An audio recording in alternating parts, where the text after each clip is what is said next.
सर्वांना श्री स्वामी समर्थ अवधूत चिंतन श्री गुरुदेव दत्त. तर आज 31 डिसेंबर 2023 आहे. नवीन वर्ष उद्यापासून चालू होणार आहे. तर नवीन वर्षाची सर्वांनी महाराजांची सेवा तर आवर्जून करायची आहे. महाराजांची नित्यसेवा चुकवायची नाही. सर्वांनी स्वामीचरित्र सारामृताचं उद्या वाचन करा. महाराजांना विनंती करा की येणारं हे वर्ष सुखाचं, समाधानाचं आणि तुमच्या सेवेत जावं, हे महाराजांना विनंती करा. खरं तर आपलं नवीन वर्ष हे गुढीपाडव्याला असतं, पण व्यावहारिकरित्या आपण हे म्हणजे हे वर्ष मानत असतो. त्यामुळे सर्वांनी नवीन वर्ष सुखाचं, समाधानाचं, ऐश्वर्याचं, भरभराटीचं आणि महत्त्वाचं म्हणजे आरोग्यदायी जावो, ही महाराजांचरणी प्रार्थना करा. तर सर्वांनी मला आज फुलं आणायला झालेली नाही आहेत, त्यामुळे फुलं नाही आहेत पूजेमध्ये, त्यामुळे कसं जरा म्हणजे पूजा अपूर्ण वाटते खरं तर फुलं नसली की. तर सर्वांनी स्वामींचा जप, अखंड नामस्मरण करा. उद्या नवीन वर्षाची सुरुवात महाराजांच्या सेवेने करा. जमेल ती महाराजांची तुम्हाला यथाशक्ती, यथाभक्ती सेवा करा.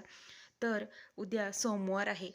तर सोमवारी महादेवांची अतिशय उच्च कोटीची सेवा मी तुम्हाला सांगणार आहे, जी मला स्वतः केंद्रामध्ये जेव्हा मी पहिल्यांदा समस्या घेऊन गेले होते, तेव्हा मला सांगितली होती.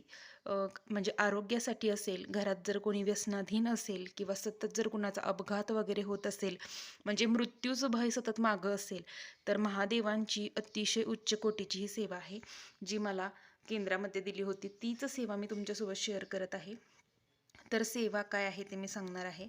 तर महादेवांची ही 41 दिवसांची सेवा आहे, जी आपल्याला उद्या करायची आहे. म्हणजे नवीन वर्षाची सुरुवात, आपलं येणारं वर्ष सुख समाधानीचं, ऐश्वर्याचं, भरभराटीचं जावो म्हणून ही सेवा रुजू करायची आहे. तर येणारं वर्ष आरोग्यदायी जावो म्हणून ही 41 दिवसांची आपल्याला सेवा रुजू करायची आहे. तर ही सेवा कुणीही करू शकतं, पुरुष, स्त्री, मुलं, मुली, कुणीही. ज्यांना आरोग्यसंबंधी तक्रारी आहेत, तर ते मुलांसाठी, आपल्या पतीसाठी, आपल्या कुटुंबातील प्रत्येक व्यक्तीसाठी हे तीर्थ बनवून देऊ शकतं. तर हे तीर्थ कसं बनवायचं त्याबद्दलच मी आज तुम्हाला सांगणार आहे. तर आपल्या महादेवाच्या घरात तुमच्या पिंड असावी आणि हे मी केंद्रातून घेतलेलं पारद शिवलिंग आहे. तर हे असं असावं आणि उत्तरेकडे याचं तोंड होईल असं देव्हाऱ्यात अन्नपूर्णाच्या मूर्ती शेजारी ठेवावं. म्हणजे शिवलिंग, त्याच्या शेजारी इथे अन्नपूर्णा, बाळकृष्ण अशी मांडणी असावी. मी मांडणी कशी असावी याबद्दल देखील व्हिडिओ टाकलेला आहे.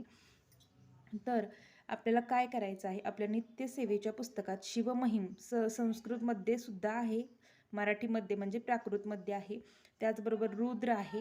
तर शिवमहिम स्तोत्र हे 61 पान नंबरवर आहे, तर रुद्र हे साधारणतः 68 पान नंबरवरती आहे. जरा संस्कृतमध्ये असल्यामुळे अवघड आहे रुद्र पठणासाठी, पण ह्याचं म्हणजे जे तीर्थ आहे अतिशय प्रभावी आहे. म्हणजे आरोग्य किंवा बाहेरचा त्रास किंवा अपघात वगैरे असं कोणताही शारीरिक त्रास असेल, तर हे तीर्थ सलग 41 दिवस त्या व्यक्तीला आपल्याला करून द्यायचं आहे. आपल्या घरातील सगळ्यांनी हे तीर्थ घेतलं तरी चालतं. तर महादेवांच्या पिंडीवर तुम्हाला दुधाने करायचं असेल तर दुधाने किंवा पाण्याने, तर शिवमहिम्न स्तोत्र वाचून तुम्हाला दररोज सलग 41 दिवस ही सेवा करायची आहे. तर महादेवांच्या पिंडीवर दुधाने किंवा पाण्याने करा. शक्यतो पाण्यानेच करा, कारण की ते तीर्थ म्हणून पाणी पिता येतं. दूध टाकल्यानंतर बघा तुमच्या ह्याने, पण शक्यतो मी तर पाण्यातच करते.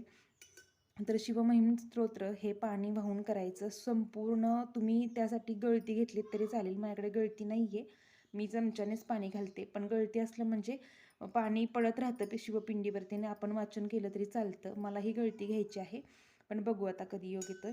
तर शिवमहिम स्तोत्र आवर्जून वाचा आणि ही 41 दिवसाची सेवा करताना पहिल्या दिवशी संकल्प सोडायचा. संकल्प सोडताना हे सेवा का करतोय हे महाराजांना सांगायचं. तुमचं नाव, गोत्र उच्चार करायचा आणि संकल्प कसा सोडायचा, तर आपलं नाव घ्यायचं, हातात एक पळीभर पाणी घ्यायचं, त्यामध्ये फूल, अखंड अक्षता घ्यायच्या आणि स्वतःचं नाव, तुमची समस्या काय आहे ते सांगायचं व संकल्प सोडायचा. व 41 दिवस ही सेवा करताना तुम्हाला ब्रह्मचर्य पालन व त्याचबरोबर मांसाहार कडकडीत वर्ज करायचा आहे.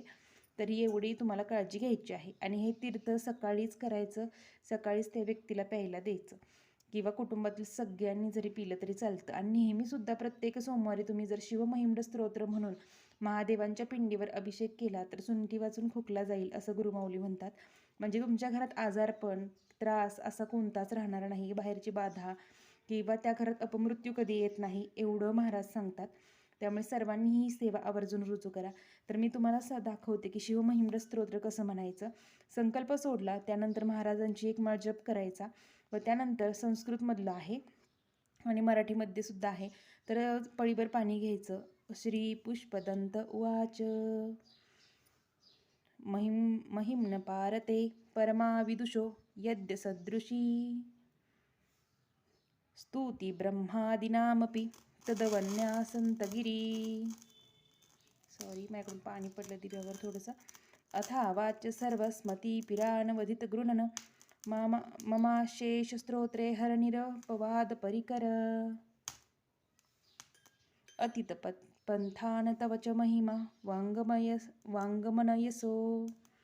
संस्कृत शब्द आहेत त्यामुळे उच्चारायला थोडंसं अवघड जातं, पण तुम्ही वाचल्यानंतर हळूहळू सवय होईल. त्यानंतर तुम्हाला जर संस्कृत वाचता येत नसेल तर तुम्ही प्राकृतमधलं सुद्धा वाचू शकता. या पद्धतीने हे संपूर्ण शिवमहिम्न वाचायचं, एकदाच वाचायचं आहे, कारण की ते खूप मोठं आहे, 5-6 पानांचं आहे. एकदाच संपूर्ण वाचायचं व हे तीर्थ तुम्ही 41 दिवस त्या व्यक्तीला देऊ शकता. ही संकल्पयुक्त सेवा झाली. आणि फक्त तुम्हाला सोमवारी प्रत्येक दिवशी म्हणजे आठवड्यातील करायचे असेल तरीही तुम्ही करू शकता. हे तीर्थ घरातील सर्वांनी आवर्जून घ्या. अतिशय सुंदर सेवा आहे. त्याचबरोबर महादेवांच्या पिंडीला पुसून स्वच्छ जागेवर तुम्हाला ठेवायचं आहे. ते तीर्थ नाही संपलं, उरलं तर एखाद्या झाडामध्ये तुम्हाला टाकून द्यायचं आहे, म्हणजे ते विसर्जित करायचं आहे. आणि पाण्याचंच करा. मी इथं दाखवण्यासाठी पाकळ्या टाकलेल्या आहेत. तुम्ही त्यावेळेस काहीही टाकू नका. तीर्थ करताना एका तामणात स्वच्छ तामण घ्या, त्यावर शिवपिंड ठेवा, अक्षता थोड्याशा खाली ठेवा, शिवपिंड ठेवा आणि त्यानंतर तुम्हाला हे तीर्थ म्हणजे अभिषेक करा. अभिषेक केल्यानंतर ते तीर्थ सर्वांनी थोडं थोडं ग्रहण करा. उरलंच तर तुळशीला किंवा दुसऱ्या कोणत्याही झाडाला तुम्हाला वाहून द्या आणि त्यानंतर शिवपिंड जागेवर ठेवा. इथे जे शिवलिंग असतं इथे तुम्हाला भस्म लावायचा असतो आणि ही जी असते ती पार्वती देवींचं, इथे पार्वती देवी म्हणजे इथं शक्ती असते, त्यामुळे इथं शिवांची आणि इथं शक्तींची पूजा केली जाते. त्यामुळे इथे हळद कुंकू व्हायचं महिलांनी आणि पुरुषांनी इथे म्हणजे भस्म लावायचा. नेहमी लक्षात ठेवा, भस्म इथे लावायचा आणि शिवांची पूजा इथे होते आणि शक्तीची पूजा इथं होते, म्हणजे पार्वती देवी इथे विराजमान असतात.